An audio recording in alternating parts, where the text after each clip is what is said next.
5장 7절 말씀입니다. 딱 한 절입니다. 우리 함께 봉독합니다. 긍휼히 여기는 자는 복이 있나니 그들이 긍휼히 여김을 받을 것이며. 아멘. 우리 하나님 앞에 복 받는 삶의 비결 1월 1일 처음부터 한 것을 한번 우리가 되돌아볼까요? 제일 처음에 시편 1편을 통해서 하나님께서는 어떤 자에게 복을 주신다고 말씀했습니까?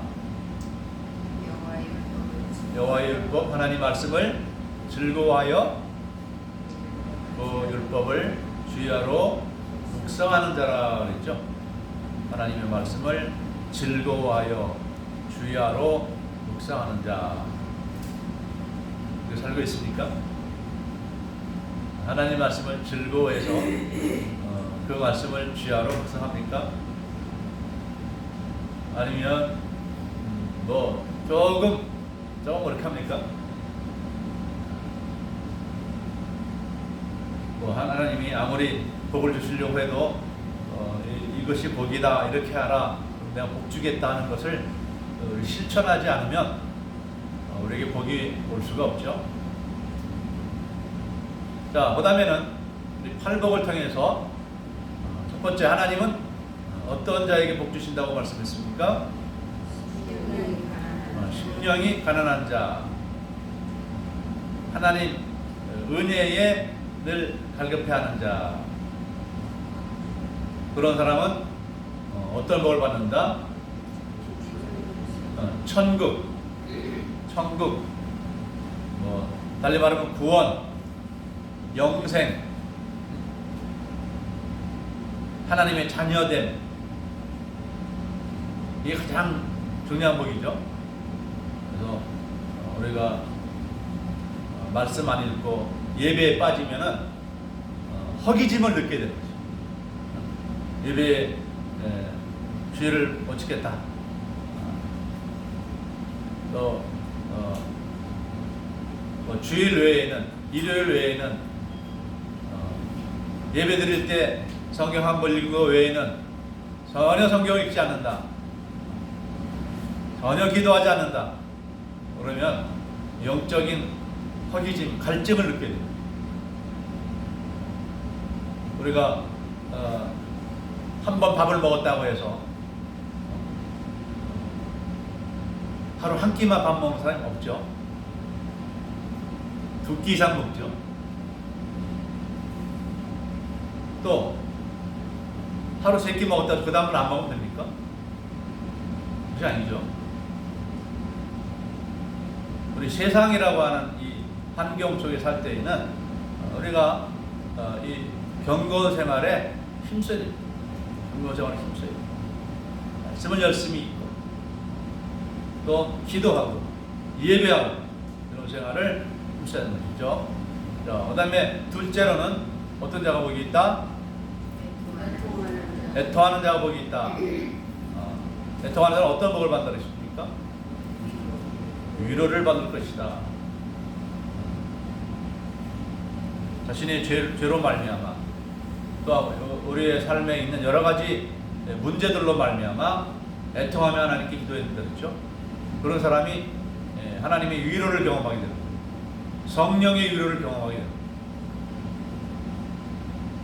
됩니다. 애통할 수밖에 없는 상황인데 하나님 앞에서 애통하지 않고 TV 드라마를 보면 어떡하죠? 술 먹고 곤드레 만드레 해서 문제를 해결하려고 하죠.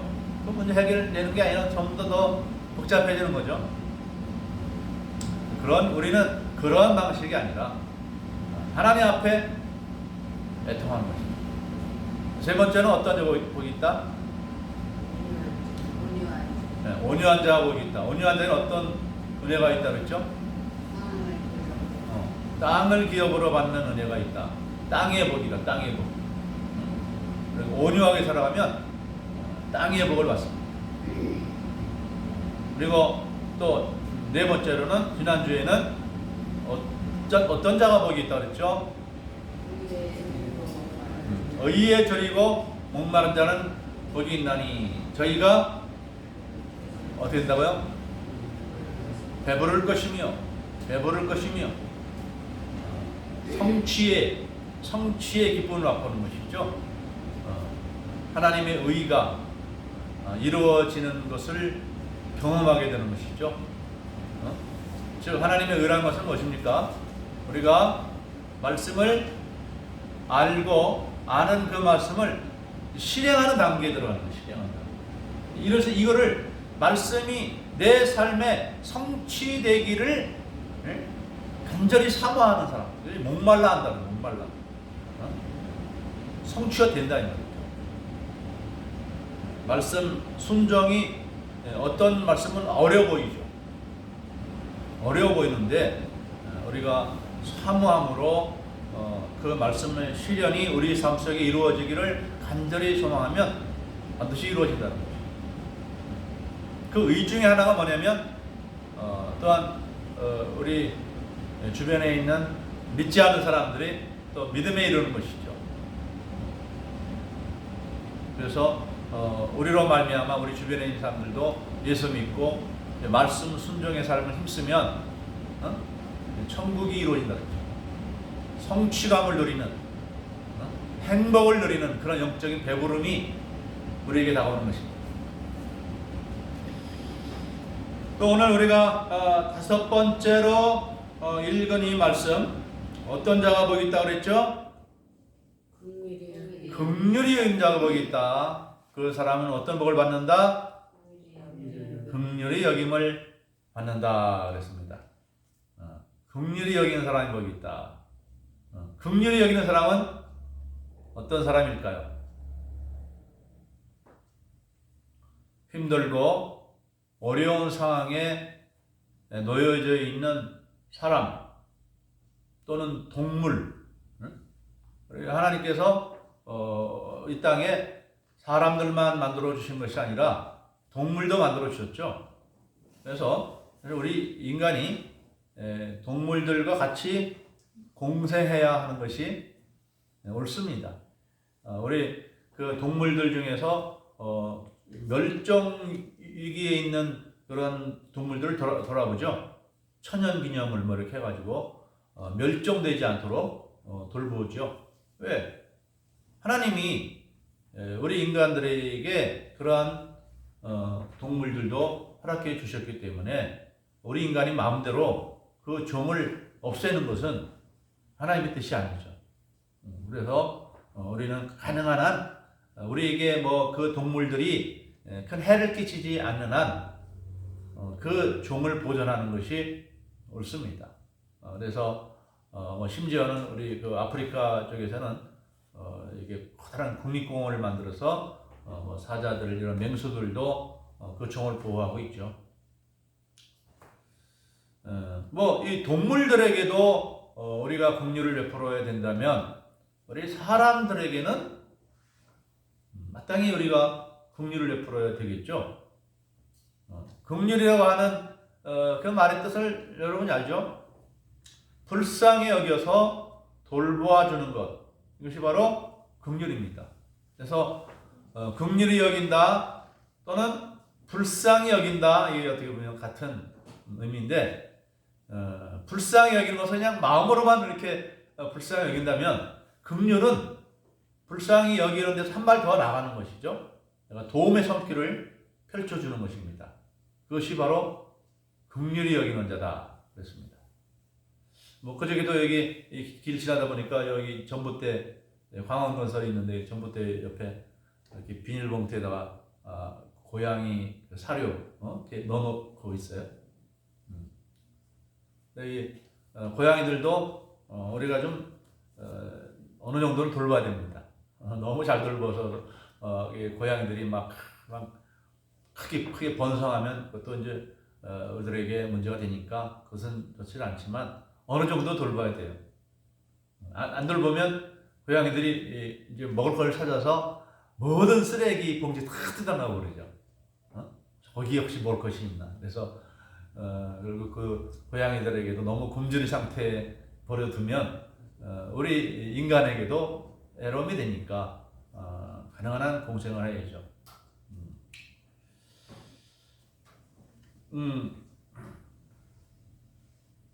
이렇게 우리 모든 우리 성도들은 우리의 이웃과 동물에게도 그들의 어려운 가운데 처해져 있는 것을 보면은 불쌍히 여기는 것, 이런 행위를 하면 우리 하나님은 어떤 복을 주시느냐? 긍휼히 여김을 받게 해주신다 그랬습니다.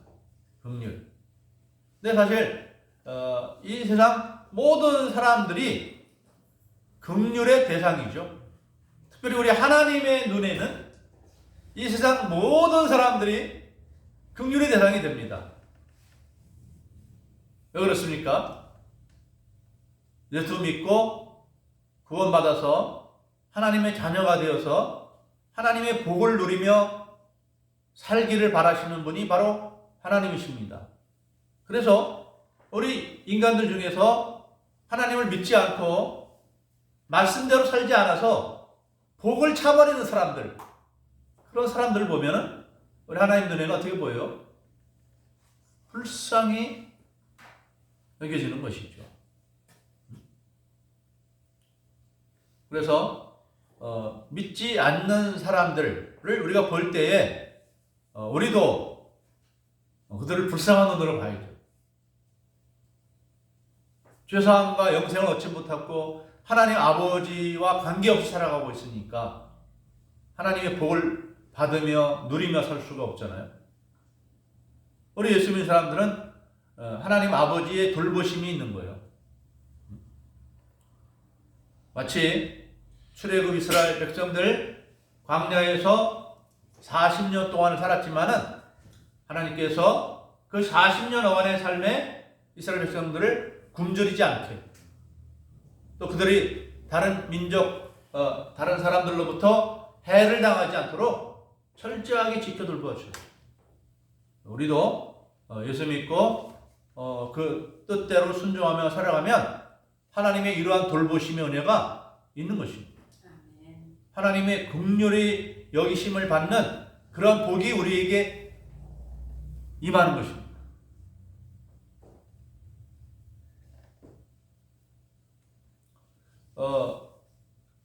이 사람들은 왜 다 긍휼히 여김의 대상이 되느냐?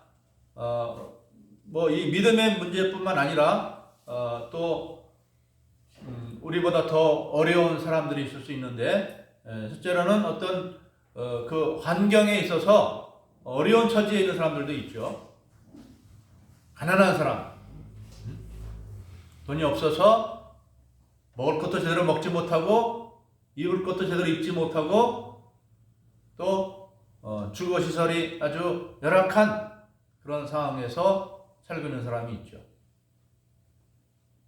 불쌍히 여겨야죠. 구제해야 됩니다. 그리고 또 과부와 고아와 같이 우리 성경에서 우리가 불쌍히 여겨야 할, 그래서 도와줘야 될 대상이 또한 과부와 고아죠. 그래서 야고보서 1장 27절에 보면 이렇게 말씀합니다. 하나님 아버지 앞에서 정결하고 더러움이 없는 경건은 곧 고아와 과부를 그 환난 중에 돌아보고 그랬습니다. 하나님 앞에서 흠이 없는 경건 생활은 뭐냐?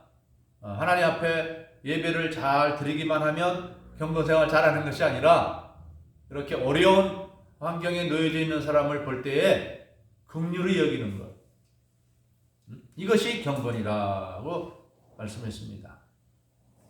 그리고 또 이 외에도 병든 사람, 또 장애인, 또는 사고가 나서 또 정신적인 충격을 경험한 사람들, 트라우마라고 그러죠. 또 외국인, 이런 사람들도 우리가 긍휼히 여겨야 할 대상들입니다. 더 나아가서는 우리 부모님도 우리 자녀도 긍휼의 대상이 되는 것이죠. 강자가 약자에게, 부자가 가난한 자에게 긍휼을 베푸는 것, 이것은 우리에게 마땅한 일이라는 것을 알아야 할 것입니다.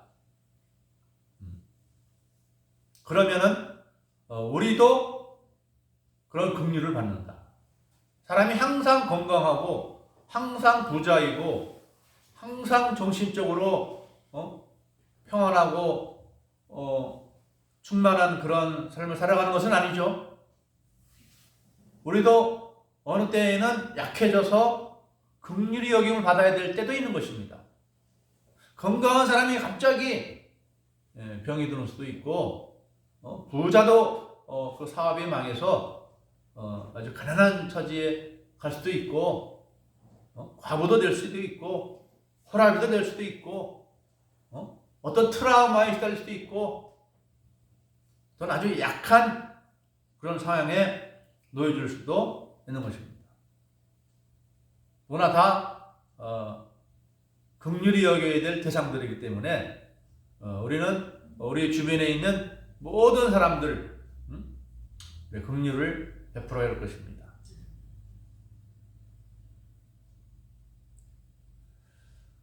예를 들면 갑자기 병이 들 수도 있잖아요. 건강한 사람도. 그러면 병이 들면 병이 안 든 사람이 불쌍히 여기서 도와줘야죠. 사고를 당했다. 그러면 사고 당한 사람을 도와줘야죠. 오늘 사람들을 그런 일을 잘 도와준다는 그런 유튜버가 많이 있죠. 차가 무슨 술병 같은 거겠죠. 그 술병을 실은 차가 커브하는 길에 이 박스채 떨어졌어요, 길가에. 그래서 막 부서지고 막 물이 흥건하고 왔는데 학생들이 몰려들고 지나가던 시민이 몰려들어서 그거 다 치워주고 다 차에 올려주고 그래서 경찰이 와서 도와주려고 할 때는 이미 다 정리가 되고 마무리만 하면 되는 그런 상황의 영상도 이렇게 올라온 적이 있어요. 아름다운 일이죠.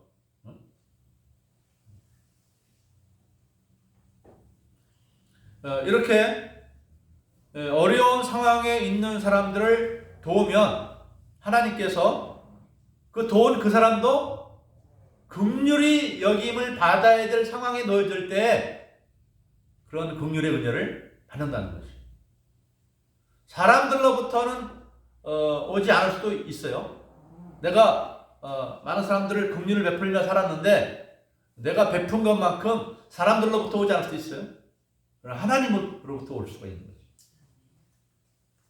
그리고 이 성경에서 긍휼을 베풀므로써 복을 받은 사람 여러 사람이 나오는데 특별히 우리 이 사도행전에서 보면은 욥바의 다비다라고 하는 여인입니다. 이 사람이 예수 믿는 사람인데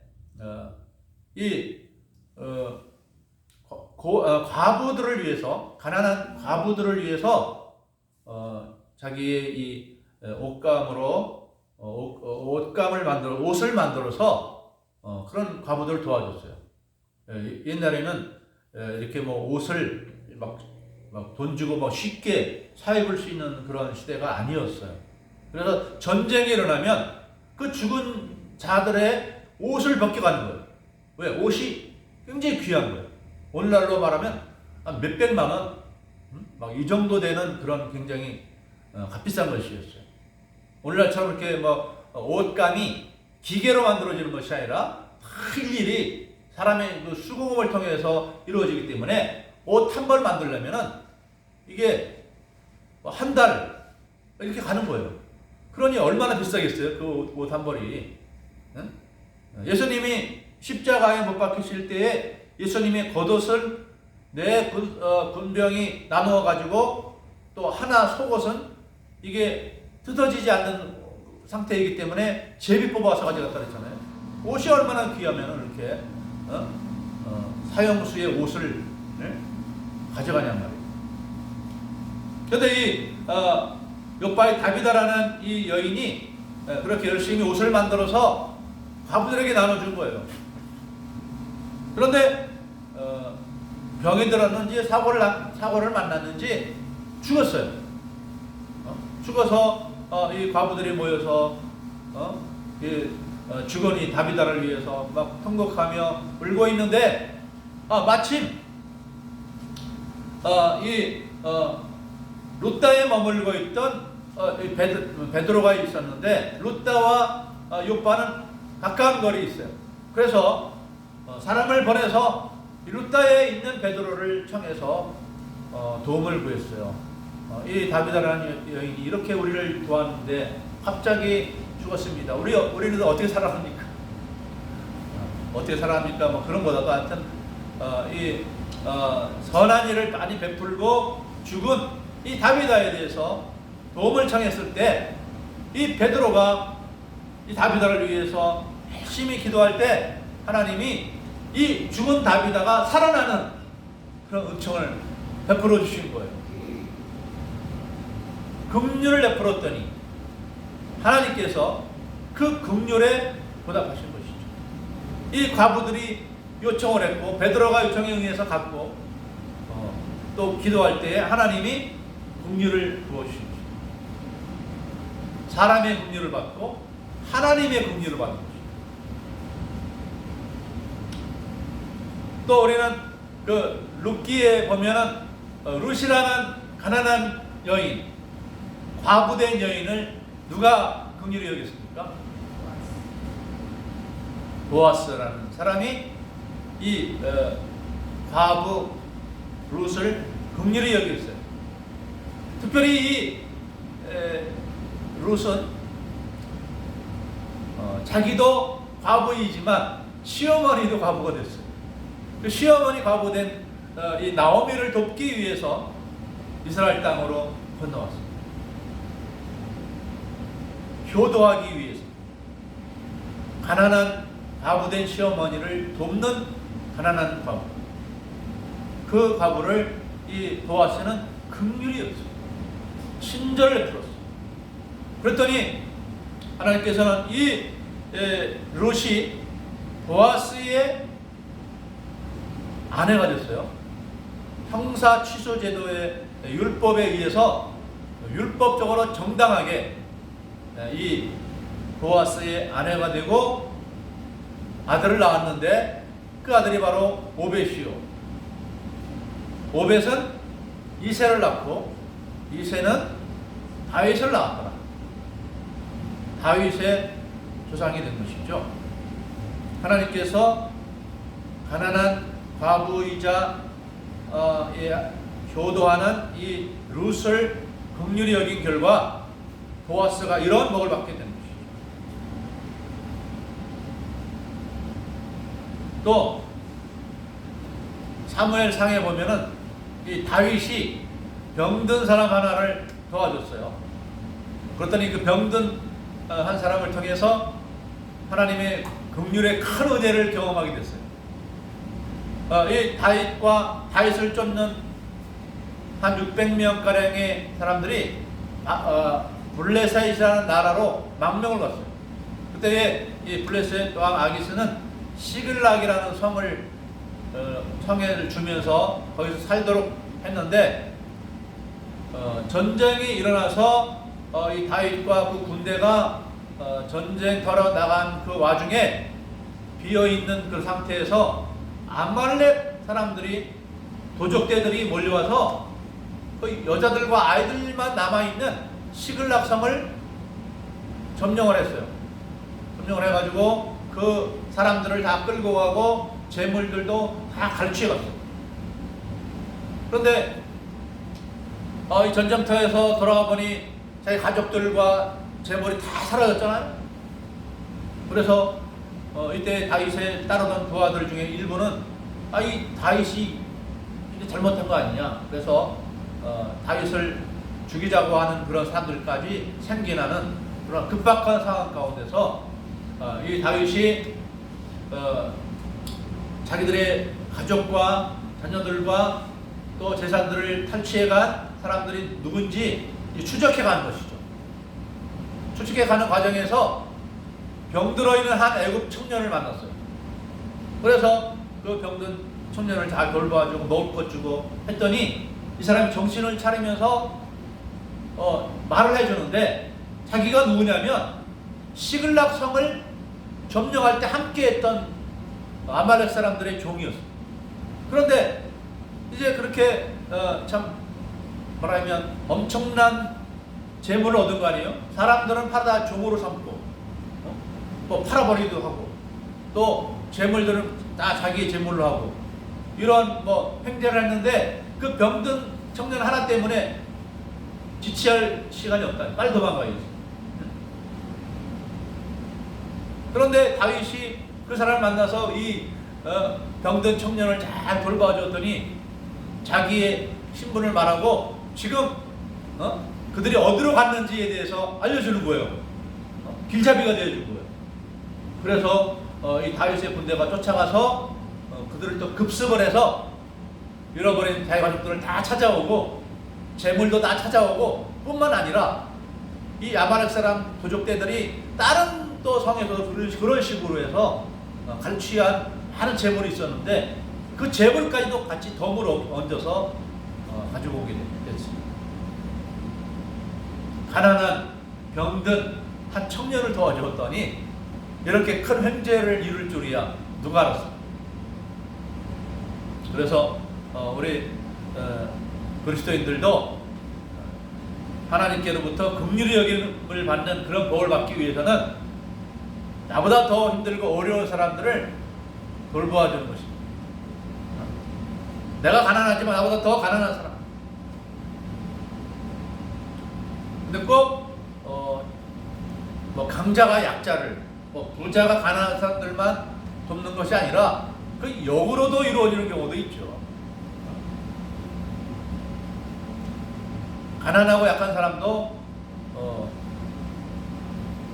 자기보다 더 커 보이지만, 힘세 보이지만 약해질 경우가 있잖아요. 그런 사람들은 우리가 도울 수 있는 것이죠.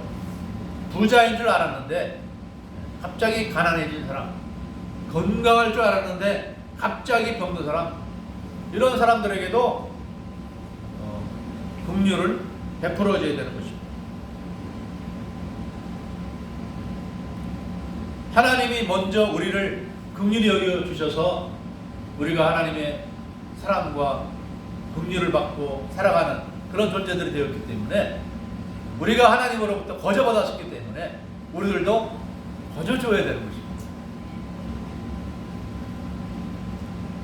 것입니다. 긍휼을 베푸는 방법은 여러 가지가 있죠. 첫째는 친절과 배려를 하는 것이죠. 우리 조금 전에 말씀드린 것처럼 어떤 사람이 차를 가지고 가다가 짐이 떨어져서 깨어졌을 때 그것을 조금이라도 치워주고 하는 것도, 그것도 친절과 배려죠. 레위기 19장 14절에 보면 하나님이 이렇게 말씀했습니다. 너는 귀먹은 자를 저주하지 말고 소경 앞에 장애물을 넣지 말고 내 하나님을 경외하라. 나는 여호와니라. 장애인들을 돕는 것, 긍휼을 베푸는 것. 그래서 소경인 사람이 있을 때, 시각장애자가 있을 때, 그 사람 앞에 혹시 걸려서 넘어질 만한 그런 것이 있으면 치워주는 것, 잘못된 길로 가면 도와주는 것, 이것이 바로 긍휼을 베푸는 것이죠. 또 둘째는 따뜻한 위로를 전하는 것, 이것도 긍휼을 베풀어 주는 거죠. 병들었거나 큰 슬픔에 만난 자에게 따뜻한 말 한마디 해주는 것, 이것도 바로 긍휼이 되는 것이죠. 또 자신의 재물로, 돈으로 부재비로 사용하는 것, 이것도 가난한 자를 긍휼히 여기는 것입니다. 성경에는 가난한 자를 도우라는 말들이 참 많이 나옵니다. 레위기 19장 9절부터 10절까지 보면은 너희 땅의 곡물을 벨 때에 너는 반 모퉁이까지 다 거들지 말고 너희 떨어진 이삭도 줍지 말며 너희 포도원 열매를 다 따지 말며 너희 포도원에 떨어진 열매도 줍지 말고 가난한 사람과 타국인을 위하여 버려두라. 나는 너희 하나님 여호와니라. 땅의 밭에 있는 모든 소산물, 과수원의 열매들 다 거두지 말고 다 따지 말라. 남겨둬라. 그래서 가난한 사람들이 와서 그거 가지고 가게 하는 이 말입니다. 오늘 우리는 어떻게 할까요?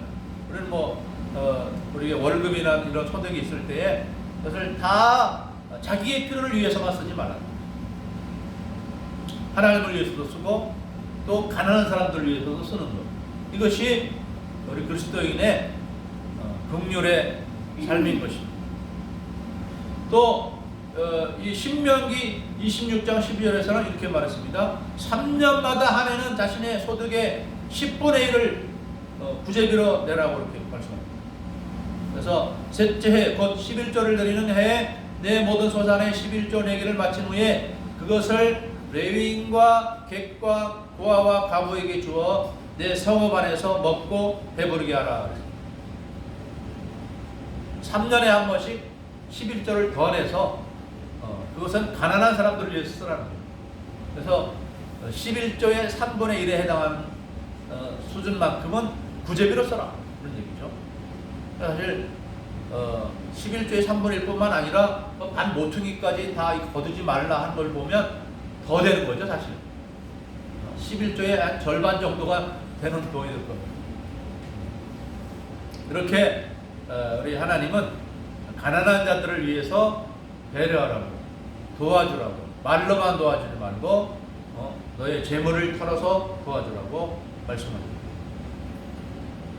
신약에도 야고보 사도와 야고보서 2장 15절에서 이렇게 말합니다. 만일 형제나 자매가 헐벗고 일용할 양식이 없는데 너희 중에 누구든지 그에게 이르되 평안히 가라, 덥게 하라, 배부르게 하라 하며 그 몸에 쓸 것을 주지 아니하면 무슨 유익이 있으리요?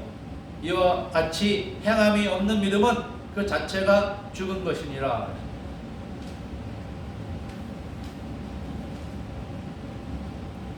행하지 않는 믿음, 긍휼을 베풀지 않는 그런 믿음은 죽은 믿음이라는 거예요. 그래서 우리 그리스도인들은 이 구제할 수 있도록 열심히, 우리 학생들은 열심히 공부해서 나중에 이제 수입을 올릴 수 있는 사람이 되어야 되죠. 그래서 그 돈으로 하나님 섬기고 가난한 사람 돕고 또 내 필요한 거 쓰고 이것을 다 이루어야 되는 거예요. 자기만 쓰면 그건 긍휼이 없는 거예요. 또 신명기 15장 7절과 10절에서 이렇게 말씀합니다. 내 하나님 여호와께서 내게 주신 땅 어느 성읍에서든지 가난한 형제가 너와 함께 거하거든 그 가난한 형제에게 내 마음을 강팍해 하지 말며 내 손을 움켜쥐지 말고 반드시 내 손을 그에게 펴서 그 요구하는 대로 쓸 것을 넉넉히 구워주라. 너는 반드시 그에게 구제할 것이요 구제할 때에는 아끼는 마음을 품지 말 것이라. 이로 인하여 내 하나님 여호와께서 내 범사와 내 손으로 하는 바에 내게 복을 주시리라. 가난한 자가 도와달라고 청할 때 아까워하지 말고 넉넉히 구워주라.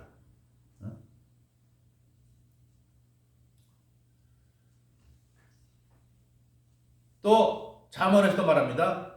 잠언 3장 27절 28절에서 내 손이 손을 베풀 힘이 있거든 마땅히 받을 자에게 베풀기를 아끼지 말며 내게 있거든 이웃에게 이르기를 갔다가 다시 오라. 내일 주겠노라 하지 말며 내일 도와주겠다 하지 말고 당장 도와줘라. 당장. 그런데 우리가 이렇게 긍휼을 행할 때에도 조심해야 될 것은 있어요. 대가를 바라지 말아야 돼요. 대가.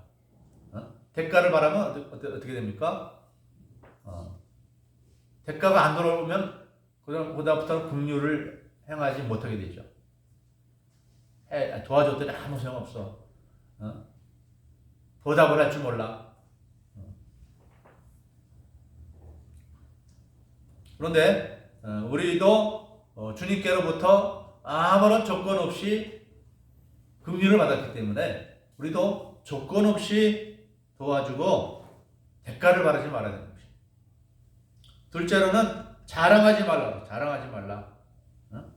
예수님께서도 마태복음 6장 1절 4절에서 말했죠. 사람에게 보이려고 그들 앞에서 의를 행하지 않도록 주의하라. 그렇지 아니하면 하늘에 계신 너희 아버지께서 상을 얻지 못하느니라. 그러므로 구제할 때 외식하는 자가 사람에게 영광을 받으려고 회당과 거리에서 하는 것 같이 너희 앞에 나팔을 불지 말라. 진실로 너희에게 이르노니 자기 상을 이미 받았느니라. 너는 구제할 때 오른손에 하는 것을 왼손이 모르게 하여 내 구제함이 은밀하게 하라. 은밀한 중에 보시는 너희 아버지가 갚으시리라. 대가를 바라지 않고 은밀히 자랑하지 않고 그렇게 도와주면 하나님이 갚아주신다. 그런데 선전하고 자랑하고 떠들면 하나님이 안 갚으신다. 왜? 그럼 그거 자랑했잖아.